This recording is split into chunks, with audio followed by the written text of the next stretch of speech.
My latest ride, I started in Nordkapp, Norway, and I ended in Tarifa, Spain, which total was 4,329.5 miles. And people would say, how did you do it? How could you possibly do it? I said, well, I didn't think about riding 4,000 miles. I said, can I ride 40 miles?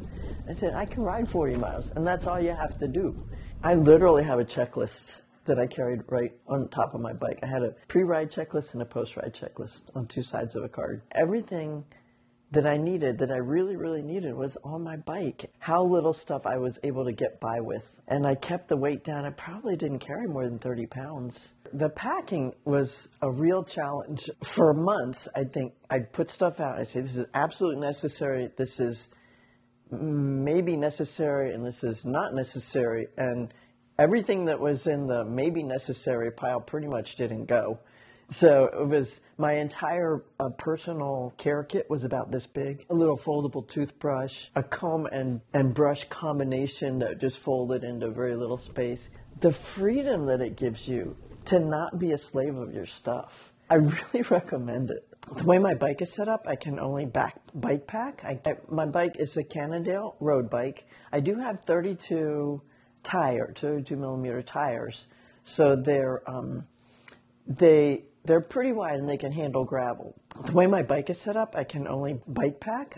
I don't have place for panniers. I had a big triangle bag that fit inside the frame and a pretty large saddle bag. And I had a top tube bag and I had a little bag under my aero bars. I needed to have enough stuff for cold. We were above the Arctic Circle for about 10 days. Then I ended up sending some of that stuff home. Just washed our bike shorts pretty much every night. We had one spare pair, and I think I maybe had 2 shirts. I was only able to take a very few spare parts, and there was one spare part that I ended up needing really badly that I didn't have. So one of the things that I did was I had a spare parts package. So I mailed it from Norway, and it never got to its destination.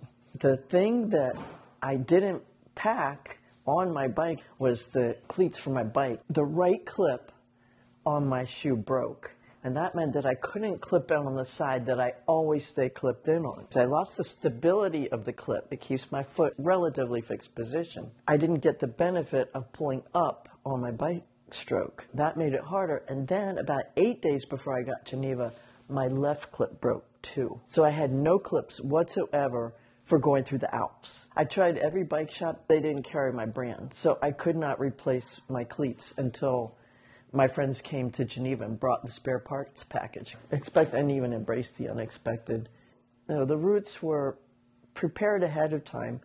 You come to a roadblock or a road out or a bridge that's out or a decision. Do I go right here? Do I take the trail or do I stay on the shoulder? There's constant decision making, which can actually get exhausting. Being a problem solver is a big help. Our process was I would make a route. I used Ride with GPS. And then she would look at it and study it and make sure, well, this is on a highway. How about if we go on this side road? It was a back and forth process. So we had all our routes set out. But you can't know everything. And also, Ride with GPS indicates where it's not paved.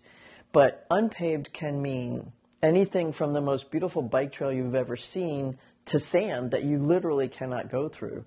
And so we encountered both. There was a 2-mile stretch where we literally had to push our bikes through sand. So we averaged 50 to 60 miles a day. Some days were really long, like 70. Some were 20 when we were going into a city. Some of the routes were incredibly, incredibly challenging. So there was a lot of figuring things out on the fly. Some of the routes were absolutely gorgeous. I remember one that was right by the Mediterranean coast. But other times it would be these impossibly hard, hilly gravel trails that were for mountain bikers and not for people like me. We always preferred the smaller roads. I just have a rule of thumb of 10 miles an hour. That supposedly includes bathroom stops and food stops and photo stops and whatever. But I think on this trip, it was probably a lot slower than that because I wanted to see stuff. There were places I knew I'd never be again. I just wanted to give them their at least a little due. The places that we stayed, sometimes it was an apartment, sometimes it was a hotel room, sometimes it was teeny tiny, sometimes it was really big. But they were all booked ahead of time. We did have to make a few changes from time to time. I don't recall lonely moments. I always had a companion either right with me or nearby. I'm actually very comfortable by myself. I do a lot of dialogue in my head on a long climb. I think, okay, I can make it to that crack. I can make it to that piece of trash. I can make it to that signpost. And eventually I'm over the top. I was going to get through it one way or another. Somehow I was going to get out of that dry reservoir and get back onto the road that would get me where I needed to go. Little mini goals within the bigger goal. I literally have a checklist that I carried right on top of my bike. I had a pre-ride checklist and a post-ride checklist on two sides of a card. Pre-ride. So we would have these magnificent breakfasts. It was oatmeal, cheese, salad. I mean, like real food for breakfast. So breakfast was wonderful, really. It got us off to a great start. Turn on my lights, turn on my Garmin. Do I have water? Do I have my snacks? Checking my tires. In terms of post-ride, another really important thing is we had to charge all our devices. So we'd scramble through the lodging and look for all the outlets. I don't ice any parts of my body.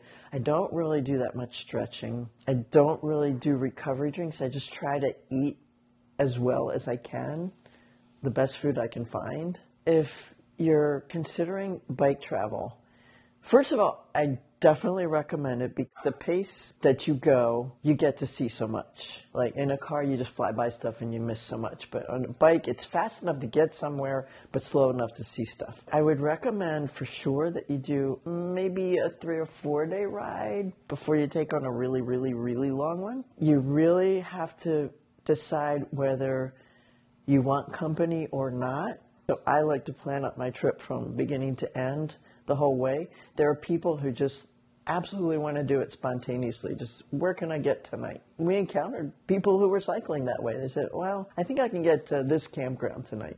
I'm too old for that. I like a shower. I like Wi-Fi. I like to be able to plug in my devices. I like to be able to sleep on a bed. I never felt unsafe ever on the trip in terms of being a woman. Never felt threatened. If they're out there to help you. They're not out there to steal your bike or hurt you or anything. I mean, I was traveling in safe countries. The culture in a lot of the European countries I went through was extremely cycling friendly. A lot of bike trails, especially when you came into a town, there'd be a bike trail. Recovery was very hard this time. It took much longer than I expected, and part of it was because of the difficulty of the routes. I was sleeping a lot, I was eating a lot to try to, recover. It probably took a good 2 months to just feel I was back and kind of normal. I'm sure that we had a pretty good dose of luck, but the fact that you can do it and the freedom that it offers you is just immense. Hope to see you riding with Lynn, right?